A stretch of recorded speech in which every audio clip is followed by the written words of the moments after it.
Hi guys, what we're gonna show up to you is all about Rahman Al-Sufi.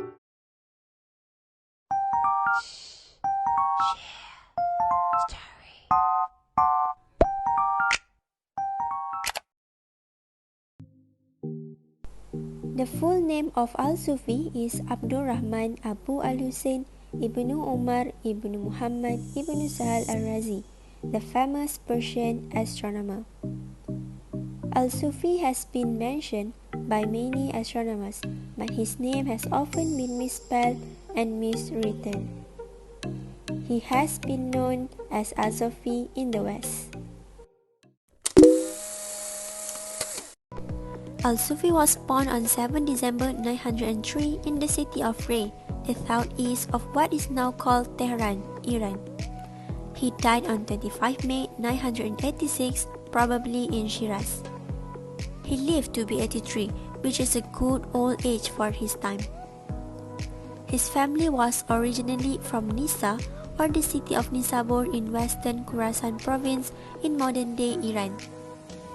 He was also a Persian, not an Arab, even though he wrote all his work in Arabic. His father's name was Umar. This signifies that he was a Sunni Muslim, the dominant side of the Buwayhid dynasty at that time, rather than Shia, which were against the third Caliph Umar. Al-Sufi title also signifies that he or his family was part of a Sufi religious sect.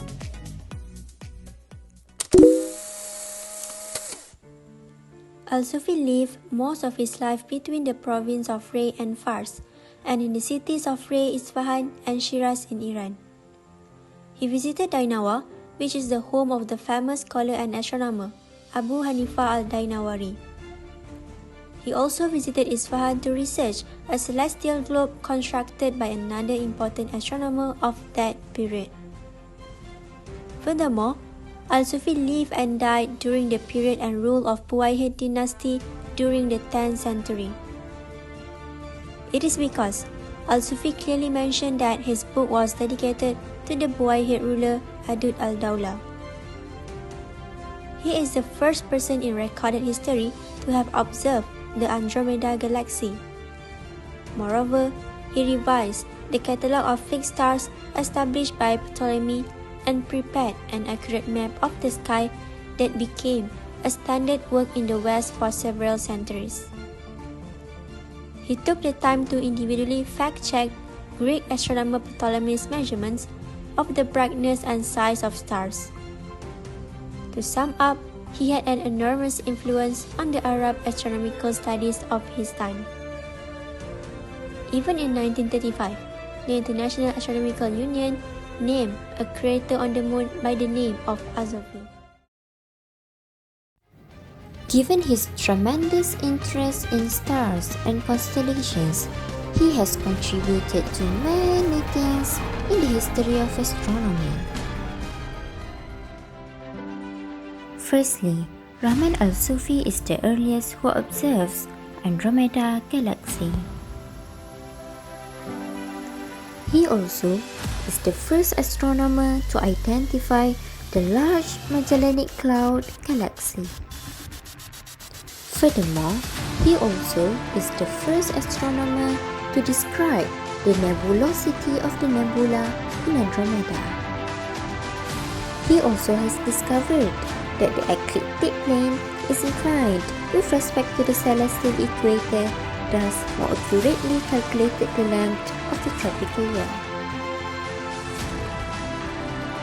Other than those fascinating discoveries, Rahman Al-Sufi also has contributed a lot through his writing. He translated Hellenistic astronomy into Arabic, found and equated the names of the stars. Last but not least, he wrote about the astrolabe and described numerous additional uses for it.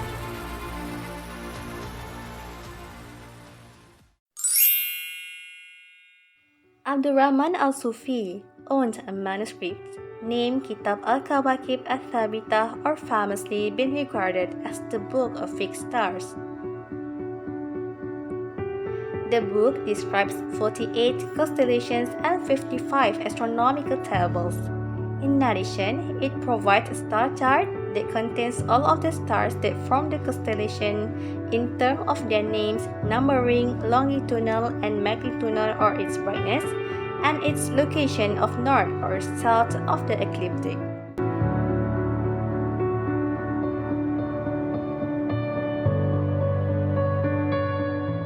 Then we can see the perseverance, strength of Rahman Al-Sufi in seeking for knowledge till it succeeds spreading all over decades. His demanding journey to discover new things from place to place is great for us to look up to as a role model. And from the courageous threat emitted by him, Andromeda Galaxy has been discovered vastly and becoming the main pillars towards astronomical fields in space that constantly evolving up to current time, which later able to produce scholars with extensive knowledge covering all forms of science including the celestial space. Where there is a will, there is a way. That's all we can conclude from today's lesson. Thanks guys for watching and I hope you enjoy our video. Last but not least, don't forget to hit the subscribe, like and share button on our YouTube channel.